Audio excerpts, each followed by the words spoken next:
Okay, what we're going to do in this lecture is talk about the founding of the city of Rome, and we'll get very close to talking about the founding of the Republic. And I've subtitled this From Myths, Literature to Archaeology, and just a little bit to explain this. So what we're going to find is that we don't know a lot about the very earliest history of the city of Rome or the Romans. And a lot of what we know comes from literature written hundreds of years after the fact. And so I've sort of called these things myths. And then what I want to do in the next lecture is talk a little bit about the archaeology of this exact same time period. And then what we're going to do is do a little comparison between what the literature is telling us and what the archaeology is telling us. This slide, I wouldn't worry about this too much right now. I just want to give you a heads up that you do find the breakdown of what's called glacial or Latin civilization. And these are different phases based on what archaeologists have discovered. So you've got glacial phase 1 all the way down to 4. And the main period in terms of like the literature and the founding of the city of Rome takes place sometime in glacial phase 2 and glacial phase 3. Okay, so what I decided I was going to do for these particular lectures, it give you some of the primary texts. So texts that are written by the Romans about their own history. And again, what we'll do is we'll compare what the literature has to say to what archaeology has to say. And one of the early sources for this period of Roman history was a Roman named Livy. And I put the dates here for when he was living, 59 BC to 17 AD. So you can see he's living at the turn of the millennium, writing about something that happened probably 700 years before him. But they're actually really important stories that are written by Livy and other Roman historians because they have a really big impact on the behavior of the Romans. And we'll talk about some of the impacts of that in just a little bit. So, and what I'm going to do is give you these texts, and what you can do is stop the video and read through them. And what I'm also going to do is give you links within the video on the full text of Livy. So if you want to take a look at what everything that he's written, I'll give you a few links to that. Now this first story that I've got up here, I'm actually going to talk about after I talk about the story, probably the more famous one of Romulus and Remus. I think some people have probably heard of the beginning story of these two brothers, these twins who actually created the city or the village of Rome. And the story about them is that they were born, it was, and if you know anything about Greek mythology, you get various stories coming out about the same characters. And it's the same with Romulus and Remus, so it really depends on who you're reading.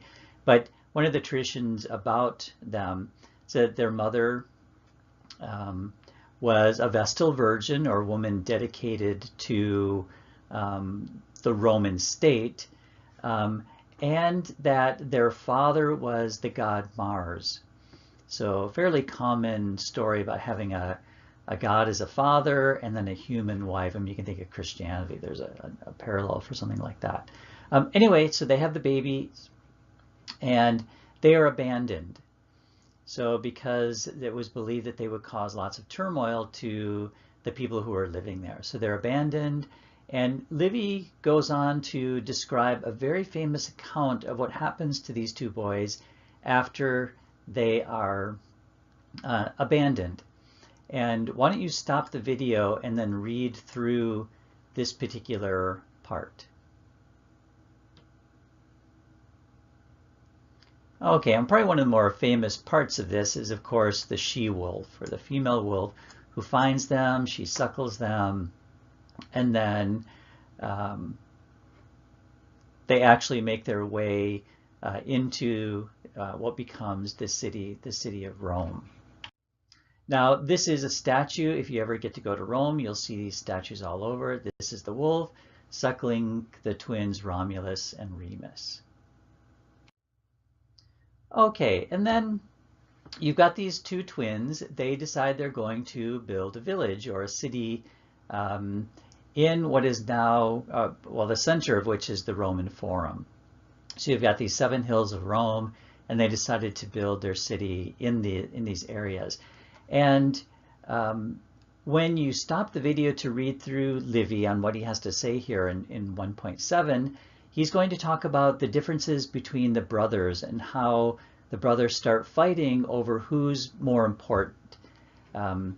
Before you stop the video, I'll just point out that you've got Remus here, and he was the first to receive the omen about how the city of Rome should be built.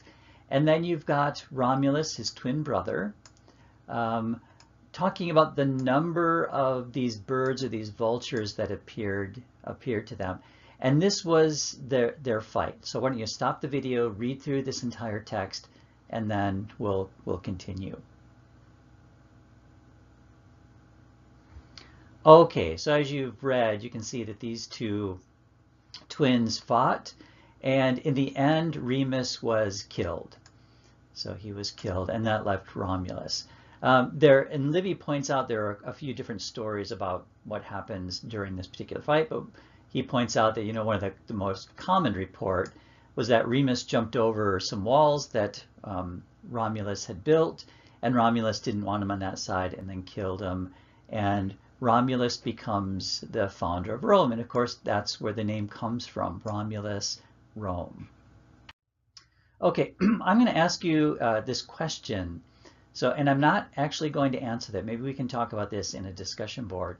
But what's the moral of the story? And what I mean by that is how did this particular story affect the Romans and their history? Because we know, at least from Livy, lots of Romans knew this story and based a lot of Roman history on what happened between these two brothers. Okay, so according to Livy, you've got the Romulus being the king, the early Roman king, and there's lots of men around, and they want to grow their civilization. So you can't grow it with just men. So they decided to abduct some women from a neighboring tribe of people. This particular story has 2 names, depending on who you're reading. One is called the rape of the Sabine women, and the other one is called the abduction or the kidnapping of the Sabine women. And the story about this is that Romulus goes to his men and they try and figure out how to get women to come in, and the neighboring tribes won't allow their daughters to go to the village of Rome and marry these men. So what Romulus and his men decide to do is hold a big festival in Rome, and when all the neighboring tribes come, then attack them and steal the women. And this is what the story is really about. So what you've got are these women being abducted. Rome and Romulus go to war against these various tribes and defeat almost every one of them. And this section that I have of Livy, which is 1.13, is where, just as the Romans are about to destroy the Sabines, the women themselves get in between the fighting, and they essentially blame this entire war on themselves. So why don't you go ahead and stop the video and then read through this little bit of text. Okay, as you can see what I just told you, that they are really blaming themselves. And what they end up doing is staying with the Romans, and then these neighboring tribes, the people who are survived, get sort of taken in by the Romans and become part of their civilization. So this is the way, as I titled here, the growth of the state. So again, what is this moral telling us? Like, why is the abduction or the rape of these neighboring tribes of women, why did it become so important to the Romans? And again, I'll give you a little hint with this or on this in just a little bit, and we can discuss this in the discussion board. Okay, and then, like most people, they die.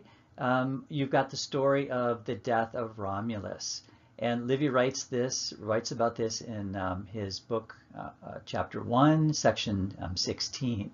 And This first word, Quirites, this was a name for the Romans, the ancient Roman people. And why don't you stop the video and read through this, and then I'll just discuss it. Okay, so what you've got here is someone talking about the father of this city suddenly descended from heaven. So this is Romulus descending. Now the story about Romulus is that he just disappears one night in a storm. And it's believed that he was taken right to the gods. So you've got a Roman coming and telling the people living in Rome that Romulus descended from the heavens. And then Romulus said, tell the Romans that this is the will of heaven, that my Rome will be the head of the world. So what this essentially is doing in terms of the Roman people is it's telling them that they are extremely important. And there was a reason why they started the way that they did. Okay, so I give a reference here to a book by the author Martin that we're not reading in this class, but on page 43 and 44 of his book, he talks a little bit about the morals of these stories. And I've asked you to think about these. According to Martin, some of these morals are, teach the Romans that if they're brave, follow the traditions, follow the guidance of the upper class, then the gods will be happy. And another thing about these morals is it shows the distrust between the plebeians, and we haven't talked about that word, but that's the lower class people. That's almost everyone else. You've got the very rich, and then you've got the mass of poor, and these are the plebeians, that they really distrusted the upper class. And that's part of the moral of there's lots of other morals about these particular stories. And then, if you remember, I talked about, or at least showed you on that slide, that there was a story about someone named Gnaeus. So you also have another foundation story that weaves itself into the story of Romulus and Remus, and this is a character titled Aeneas. Now, if you know Homer's Iliad, Aeneas was one of the princes of Troy. And if you know anything about that particular story, you know that the Greeks defeat the Trojans. Now, Virgil, who's a Roman, lived from 70 BC to 19 BC, wrote a book called the Aeneid. And this is really about the story of Aeneas. Now, according to Virgil, and he's not the first to write this, he just rewrites this story, and we just happen to have it. He talks about Aeneas fleeing Troy after the downfall, and then looking for a place to settle. And if you've read the Aeneid, he goes to North Africa. Dido, the queen of the Carthaginians, falls in love with him, and then he ends up leaving, and he makes his way to Italy and to Rome. And what Aeneas does is he meets the king there, Evander, and King Evander allows Aeneas and his men to settle in Rome. Now they end up fighting, and then Aeneas takes over for a bit. Now the way that the story of Aeneas and Romulus and Remus meet is that Aeneas becomes one of their ancestors. So the story gets all tied in. Then, now again, we're talking about literature here, so we don't know exactly what is the real truth or not, but there are kings of Rome. And so we talked about Romulus. Now after Romulus, you have a whole series of kings. I think it's 7. And each king is given, or is remembered as giving the Roman people something in particular. So this king, Numa Pompilius, supposedly ruled from 715 to 673. He gave the Roman people public rituals and the priesthoods. And then you move down to another king, Servius Tullius, who created other things, including giving citizenship to the slaves. So if you look up these kings, you'll see that each one is sort of attributed to giving the Roman people something. Now what we're doing, according to literature, we're getting closer to the end of the rule of kings in early Rome. Now, according to tradition, the last Roman king is called Tarquin or Tarquinius Superbius. And Superbius here means the proud. Super in Latin means above. And in this case, it's like being proud or the best. So Tarquinius the Proud, he was the last king. there's a whole story about how he actually became king, and it's the daughter of the previous king forced Tarquinius to kill her husband, and then she married him and then killed her father. Now that's how he became king. Now what's more important here though is this account called the rape of Lucretia. So we've looked at in literature the story of the founding of Rome. We looked at the rape of the Sabine women, or the abduction of the Sabine women. Now another important myth in Roman history is the rape of Lucretia. Now I'll have you stop the video in just a minute. Let me just tell you a little bit about this story. So you've got, in fact, let me go back to the slide here if I can go back. Oh, it looks like I can't go back. You've got Tarquinius Superbius, or Tarquinius the Proud. He has a son named Sextus Tarquinius. Now, Sextus and his friends get together, according to the story, and what they do is they talk about their wives and who has the best wife. So what they end up doing, these three characters, is sort of spying on their wives. And what they ended up finding is that this woman named Lucretia was the best wife of these three men. And she was considered to be the best wife because she was sitting at home, she was doing her little spinning and taking care of her servants while the other women were out partying and, you know, wearing fancy clothes and so on. So Lucretia was seen to be the perfect wife. Now the problem with this is that Sextus Tarquinius, the son of the king, sees Lucretia and wants her in a sexual way. So the story is that her husband was away for a night, and Sextus Tarquinius goes to Lucretia's house and tells her that he's going to rape her. And of course she refuses, and he says, if you don't do this, then what he was going to do is to kill a slave, put the slave in her bed, and then kill her and make it look like she was having an affair on her husband with a slave, which would have brought the entire family down because of the reputation. So in the end, Lucretia, almost with no choice, is raped by Sextus. So the next day, Lucretia, according to the story, contacts her husband and her father and tells them to come right away. So they come home, and then Lucretia tells them this whole horrible story, and they try and make her feel better, telling her it didn't have anything to do with her, and she pulls out a knife and she stabs herself, and so she kills herself. There's a man here named Brutus, and we're going to come back to Brutus towards the end of the class. Not the same Brutus, but this Bruti family. And so now might be a good time to stop this video and read through this bit of text. Okay, so what you're seeing here is that Brutus takes the knife from Lucretia's chest where she killed herself and swears before the gods that he is going to get rid of the king, and they decide there won't be kings anymore over the Romans. And so according to literature, this is exactly what happened. So Brutus and Lucretia's husband, Lucius Tarquinius Collatinus, what they end up doing is getting rid of the king and the family and declaring no more kings for Rome. So what they ended up doing, and this is really the beginning of the Republic according to literature, is they decided that there would be, instead of one king, there'd be two people who are ruling, and they're called consuls. And this is really the beginning of the Republic. The traditional date is 509 BC, and these two people would then rule over the Romans, and they had a specific time they could rule, which is 1 year, and they were elected. Not by everyone. It wasn't like modern elections, but we can talk about that in just a little bit.